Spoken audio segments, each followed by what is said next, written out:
이 말씀 고린도전서 13장입니다.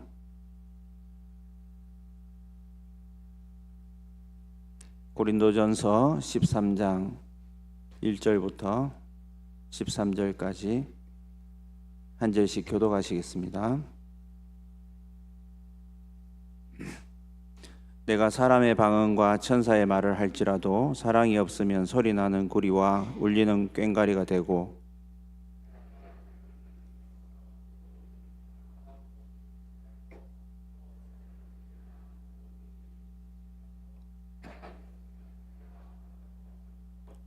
내가 내게 있는 모든 것으로 구제하고 또 내 몸을 불사르게 내줄지라도 사랑이 없으면 내게 아무 유익이 없느니라.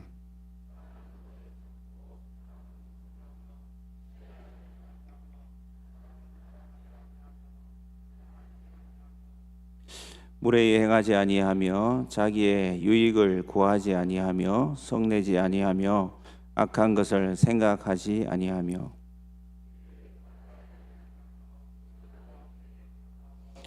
모든 것을 참으며 모든 것을 믿으며 모든 것을 바라며 모든 것을 견디느니라.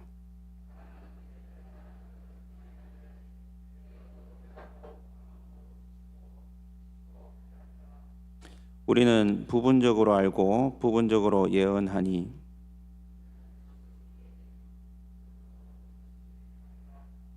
내가 어렸을 때에는 말하는 것이 어린아이와 같고 깨닫는 것이 어린아이와 같고 생각하는 것이 어린아이와 같다가 장성한 사람이 되어서는 어린아이의 일을 버렸노라.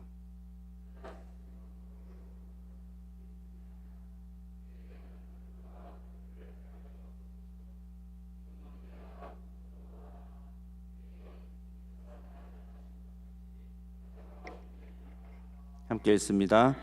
그런즉 믿음, 소망, 사랑 이 세 가지는 항상 있을 것인데 그 중에 제일은 사랑이라. 아멘.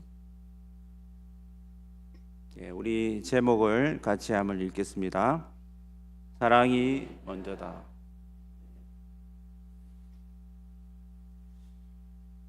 오늘 첫 번째로 우리가 함께 살펴볼 주제는, 우리 한번 따라 할까요? 내 속에 하나님이 계신가?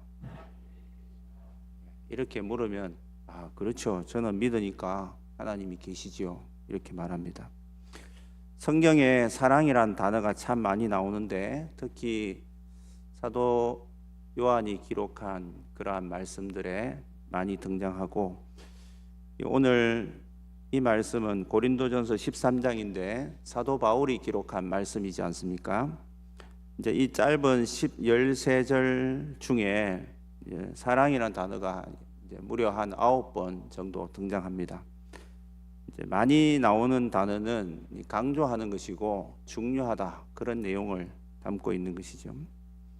이 앞의 내용과 이렇게 연결되는 부분인데, 이 사도 바울이 12장, 이 고린도전서 12장에서 말씀하고 있는 것은 다양한 은사가 있지만 그것을 자랑하는데 또 분쟁하는데 그렇게 이용을 하면 안 된다, 그런 말씀을 하고 있는 것이죠.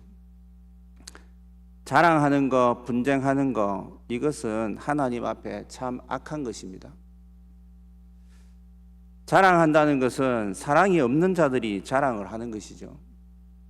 그리고 하나님을 의식하지 않는 자들, 또 하나님을 무시하고 교만한 자들, 그것을 자기가 뭔가를 가졌다고 자랑을 하는 것입니다. 그로 인하여서 서로 분쟁이 일어나는 것이죠. 그래서 그 말씀에 이어서 오늘 우리 읽었던 이 사랑장, 고린도전서 13장에서 1절로 3절 말씀에서 사랑이 없으면 이렇게 또 여러 번 강조합니다. 제 아무리 어떤 사람의 방언도 할 줄 알고 천사의 말을 할 줄 알고 아주 신비로운 체험을 한다 할지라도, 또 예언하는 능력이 있고 하나님의 말씀을 모든 지식들을 알고 어떤 믿음이 있고 구제하고 몸을 불사르게 내줄지라도 사랑이 없으면 계속 이 말씀이 나옵니다. 이게 뭘까요? 아니 믿음도 있다는데 사랑이 없으면 아무것도 아니다 이렇게 말합니다. 여기서 말하고 있는 사랑이라는 것은 하나님이 내 속에 거하지 않으면 이런 뜻이죠. 신앙의 연륜도 있고 능력도 갖추고 수많은 은사들도 가지고 있고 봉사도 많이 했고 많은 성경의 지식을 가지고 있고 사역에 수많은 경력들이 있다 할지라도 그것보다 더 중요한 것은 내가 하나님 안에 거하여 있는가, 하나님과 꼭 붙어 있는가, 하나님의 사랑이 나를 통하여서 흘러가는가, 이것이 더 중요하다라는 것입니다. 고린도 교회가 참 분란이 많았습니다. 너무너무 갈라져 있어요. 무슨 파, 개바파, 바울파, 그리스도파 이렇게 막 많이 갈라졌죠. 뭡니까? 수많은 은사들을 자랑하다가 이렇게 다 갈라진 겁니다. 아무리 많은 은사를 받았다 할지라도 내가 하나님 앞에 꼭 붙어 있지 않고 내 안에 하나님이 계시지 않으면, 다르게 말하면 사랑이 없으면 아무것도 아니다 이렇게 말하고 있습니다. 요한일서 4장 16절을 우리 같이 한번 읽겠습니다. 요한일서 4장 16절입니다. 시작. 하나님이 우리를 사랑하시는 사랑을 우리가 알고 믿었노니 하나님은 사랑이시라. 사랑 안에 거하는 자는 하나님 안에 거하고 하나님도 그의 안에 거하시느니라. 아멘. 기독교인이다, 그리스도인이다 라고 말하면 가장 핵심이 사랑이 있는 자, 하나님을 믿는 자, 하나님 속에 거하는 자, 그런 뜻 아닙니까? 그리스도인이라는 것은 그리스도를 따라가고 그리스도를 닮아가는 그러한 사람, 그런 사람을 그리스도인이다 라고 말합니다. 사랑 그 자체이신 하나님이 없이 나는 아무것도 아니다. 아무것도 아니다. 제 아무리 교회에서 수많은 봉사를 하고 수많은 지식을 자랑한다 할지라도 그것이 오히려 걸림돌이 되는 거예요. 내 속에 사랑이 없으면, 이 말은 뭡니까? 내가 하나님 앞에 똑바로 서 있지 않으면, 다른 말로 성령의 지배를 받지 않으면 누구나 다른 사람들에게 상처를 줄 수 있는 것입니다. 내가 하나님 앞에 하나님을 경외함이 없으면, 내가 하나님의 말씀으로 충만하지 않으면, 기도로 무장하지 않으면 누구나 사랑이 없는 것처럼, 하나님이 없는 것처럼 그렇게 말하고 행동하게 된다라는 것입니다. 왜 그렇게 되느냐 하면 하나님과 꼭 붙어 있지 않으면 내가 주인이 돼버려요.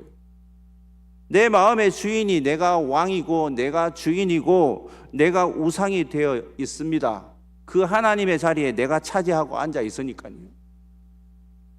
아무것도 아닌 존재가 되는 겁니다. 하나님 보실 때에. 교회에서 어떤 직분을 자랑할 것이 아니라 내가 하나님 앞에 깨어 있지 않으면 내 생각, 나의 경험, 나의 판단, 이런 것들이 기준이 되어서 하나님을 두려워하지 않는 아주 교만한 사람으로 되어 간다는 것입니다. 내 안에 자아가 충만하고 하나님은 사라지고 하나님이 계시지 않는 것처럼 그렇게 말하고 생각하고 행동하게 된다라는 것입니다. 아주 오래전 이제 가수 중에 시인과 촌장이라는 그 가수가 있는데요. 그게 하덕규 씨가 불렀던 작사 작곡했던 노래 중에 가시나무라는 곡이 있습니다. 여기 계신 분들은 대부분 다 아실 것 같은데요. 그가 존재의 의미가 무엇인가 라는 주제로 이 시를 기록했다고 하죠. 사랑이 넘치는 하나님 앞에 아직도 나는 죄가 많고 날마다 죄를 짓고 내가 원하는 것만 쫓아 살아가는 나의 모습이 참으로 초라하고 하나님 앞에 미안하다, 이러한 고백을 담고 있는 이러한 시입니다. 제가 한번 읽어드리겠습니다. 내 속엔 내가 너무도 많아서, 여기서 내라는 것은 죄가 많은 거예요. 내 속에 죄가 많아서요. 당신의 쉴 곳이 없네. 내 속엔 헛된 바램들로 당신의 편할 곳 없네. 내 속엔 내가 어쩔 수 없는 어둠, 당신의 쉴자리를 뺏고 내 속엔 내가 이길 수 없는 슬픔, 무성한 가시나무 숲 같네. 제가 이것 때문에 찾아봤거든요. 가시나무를 찾아보니까 가시나무 가시라는 것이 제주도 방언으로 도토리를 가시라고 한다더라고요. 그러니까 실제로 가시나무를 치면 가시나무가 가시가 없대요. 그런데 여기서 말하는 가시나무 숲이라는 것은 우리 성경에 나오는 가시떨기 비유 있지 않습니까? 내 속에 가시가 가득 넘치고 있으니 자꾸 찌른다는 겁니다. 바람만 불면 그 메마른 가지 서로 부대끼며 울어대고 쉴 곳을 찾아 지쳐 날아온 어린 새들도 가시에 찔려 날아가고 자꾸 찌르니까요. 거기에 머물 수가 없다는 거죠. 바람만 불면 외롭고 또 괴로워 슬픔 노래들 부르던 날이 많았는데 내 속엔 내가 너무도 많아서 당신의 쉴 곳 없네. 내 속에 죄가 너무 넘치니 하나님의 은혜가 흘러가지를 못하네. 이런 뜻 아니겠습니까? 여러분 속에는 하나님이 계십니까? 여러분 속에는 무엇이 가득 넘치고 있습니까? 성도라는 것, 또 그리스도인이라는 것은 사랑이 없으면 아무것도 아니다라는 것을 말씀하고 있습니다. 두 번째로 하나님의 사람은 달라야 된다, 이런 말씀입니다. 우리 한번 따라 할까요? 하나님의 사람은 달라야 한다. 하나님이라는 그 단어에 사랑으로 바꾸면요, 사랑의 사람은 달라야 한다. 내 속에 하나님이 계시고 하나님의 사랑이 거하는 사람, 그 사람이 사랑 그 자체인 성도가 되어야 되고, 성도, 이 사랑의 사람은 달라야 된다. 누구랑 달라야 돼요? 하나님을 알지 못하는 사람과 전혀 달라야 된다, 그런 말씀입니다. 오늘 본문 4절로 7절에 보시면 부정적인 단어들이 목록이 쭉 나옵니다. 이것은 사랑과 관련이 없는 것들이에요. 시기와 자랑과 교만과 무례히 행함과 자기의 유익을 구하는 것, 불의, 이런 것들은 사랑과 완전히 다른 것들입니다. 상대방에게 함부로 대하는 것, 이거 무례히 하는 거 아닙니까? 뉴스에서 보는 그 갑질, 교회 안에도 존재하고 있습니다. 시기, 교회 안에도 존재하고 있습니다. 자랑, 교만 다 가지고 있습니다. 저도 있죠. 성내는 것, 불같이 화내는 것, 사랑하는 사람이 아닙니다. 그 사람은 악한 것을 생각하는 것, 성도가 아니죠. 하나님 보실 때요. 이게 고린도 교회의 모습이기 때문에 바울이 지금 이 단어 하나를 하나하나 지적하고 있습니다. 말 그대로 우리의 모습이 허물과 죄로 뒤범벅되어 있는 쓰레기통과 같다, 그런 표현을 하는 것입니다.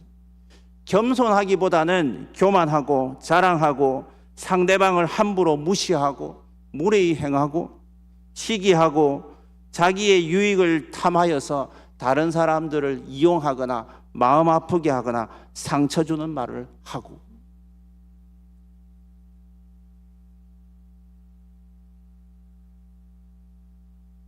수많은 이야기들이 많이 들어와요.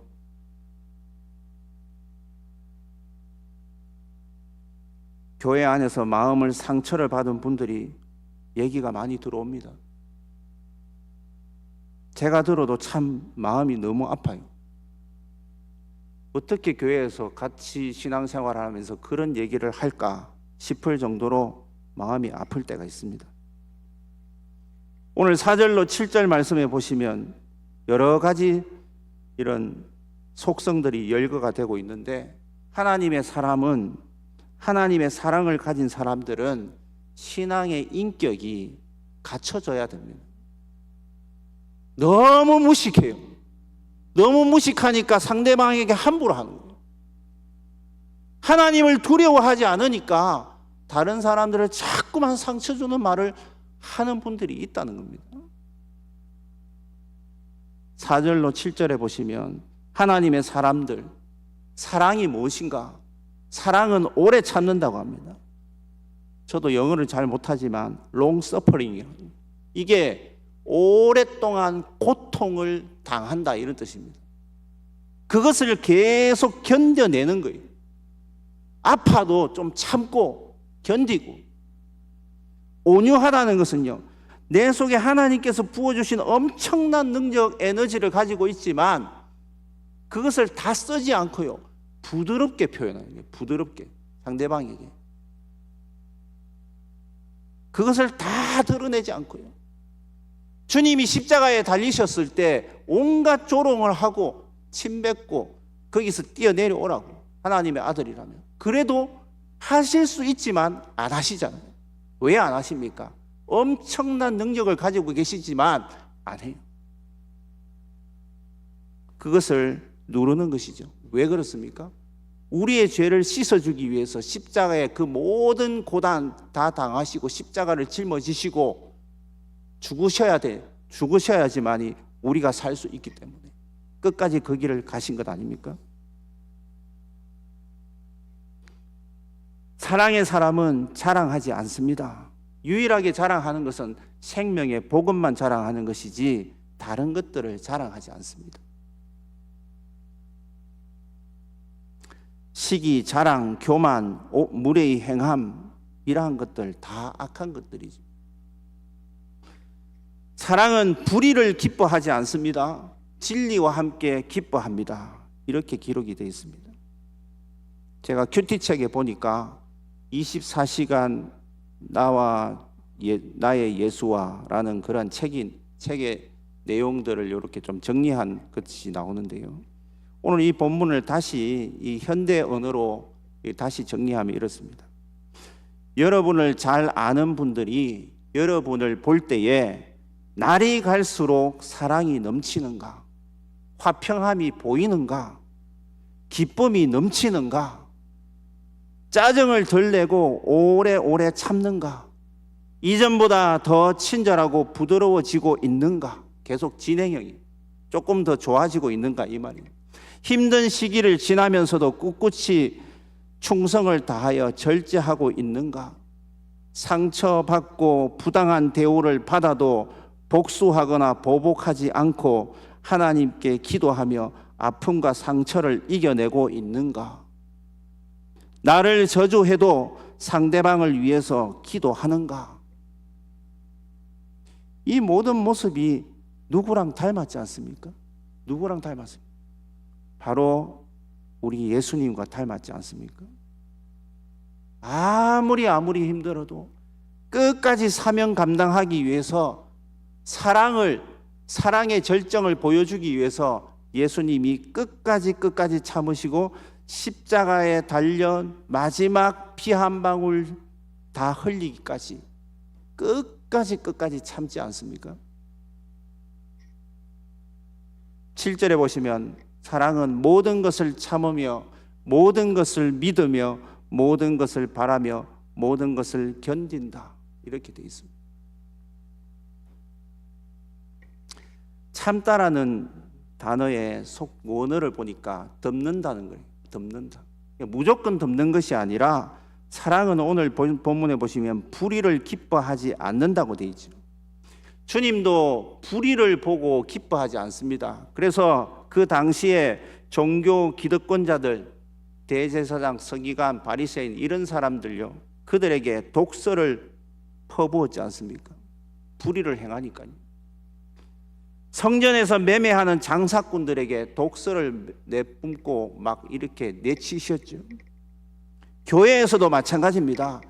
불의를 기뻐해서는 안 된다는 거예요.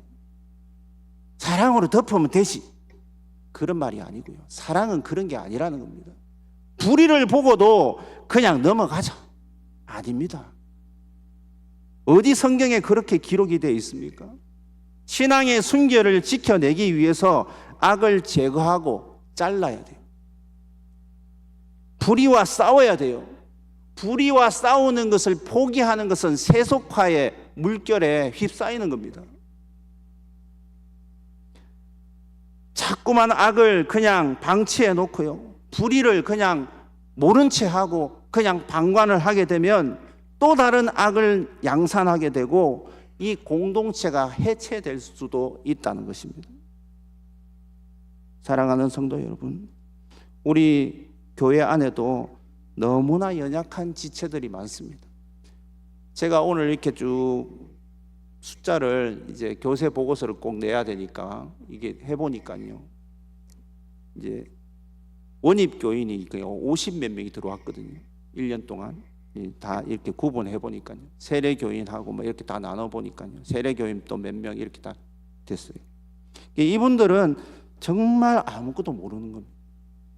그분들은 우리가 하는 말에 따라서 상처를 받을 수가 있고 또 이렇게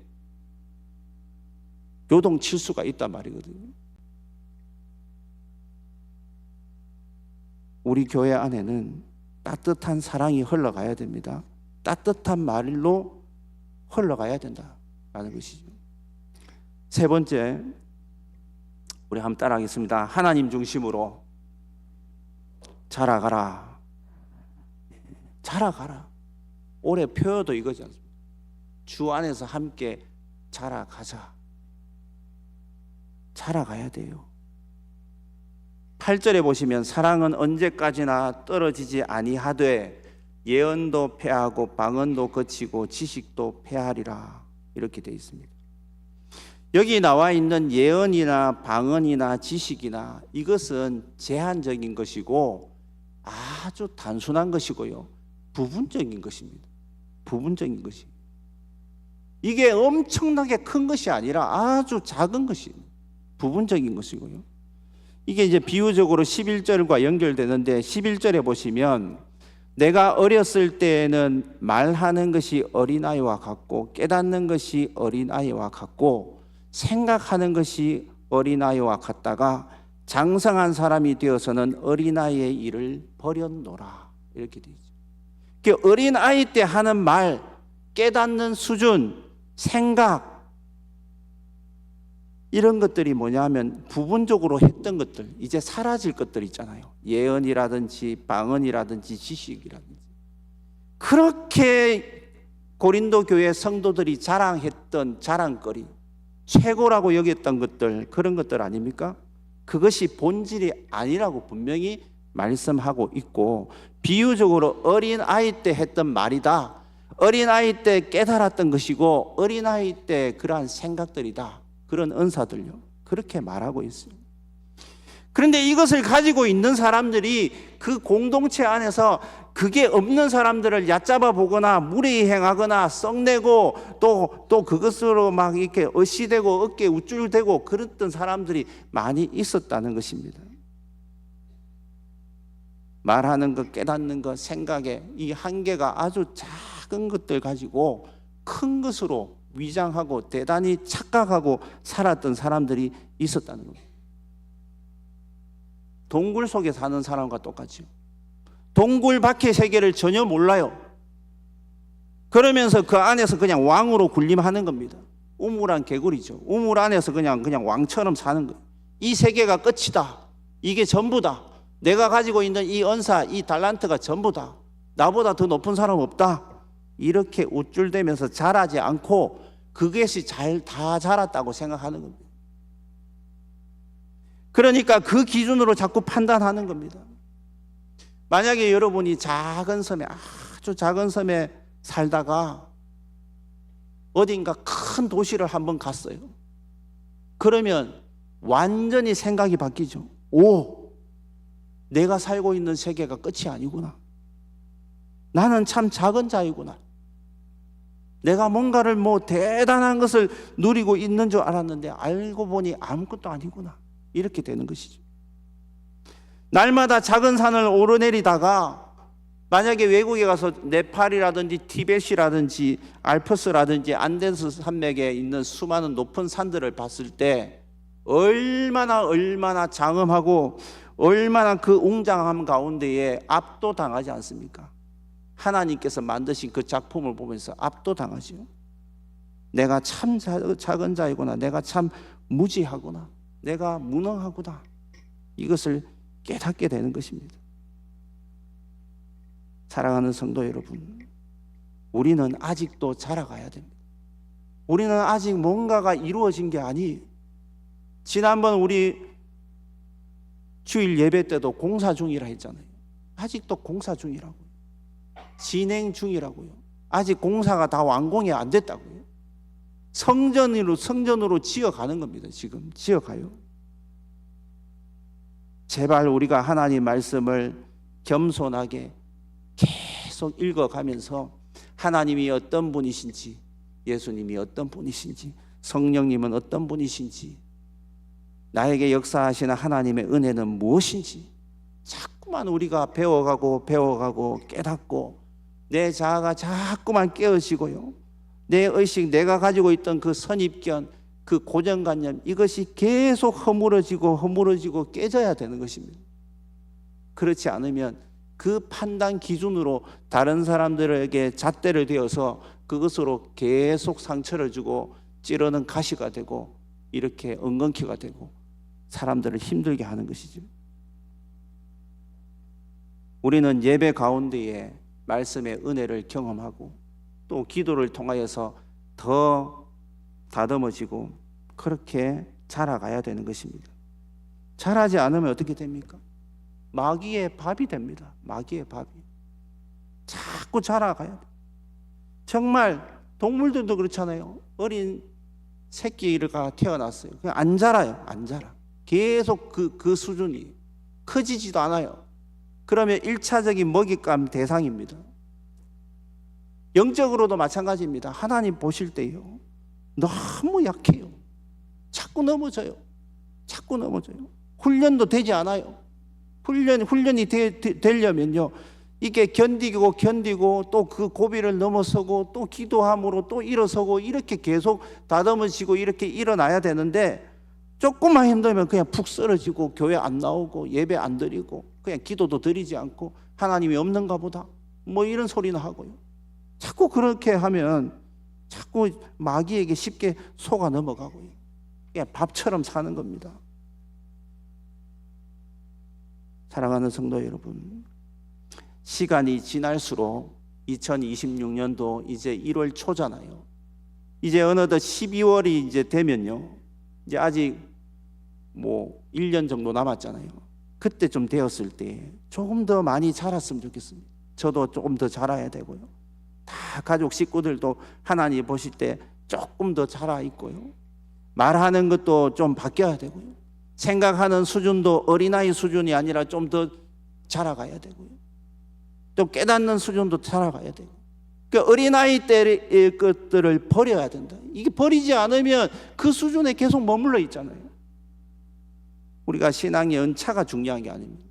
수십 년을 교회에 이렇게 예배드리고 하셨어도 이 과정을 통과하고 훈련되고 또 다듬어지고 자라지 않으면 똑같다니까요.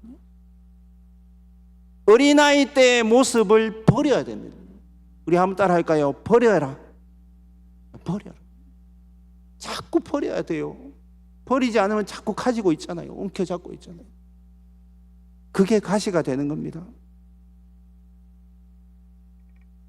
13절에 그런즉 믿음, 소망, 사랑 이 세 가지는 항상 있을 것인데 그 중에 제일은 사랑이라.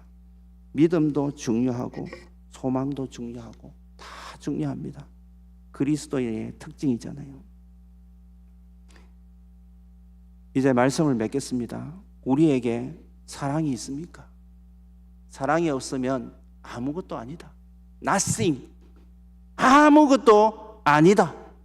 아무 쓸모없다. 이렇게 사도 바울이 선언하고 있습니다. 왜냐하면 사랑은 하나님이 사랑이시기 때문에.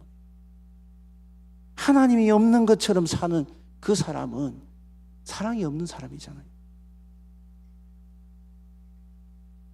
사랑이 여러분 속에 있으면, 하나님이 계시면요, 다르게 살아야 돼요. 다르게. 지금의 모습이 아니라 좀 더 성숙한 모습, 신앙의 인격을 갖춘 모습, 하나님 중심으로 자라가고 성화되어서 올 한 해 예수 그리스도를 닮아가는 저와 여러분이 될 수 있기를 간절히 바랍니다. 우리 기도드리겠습니다.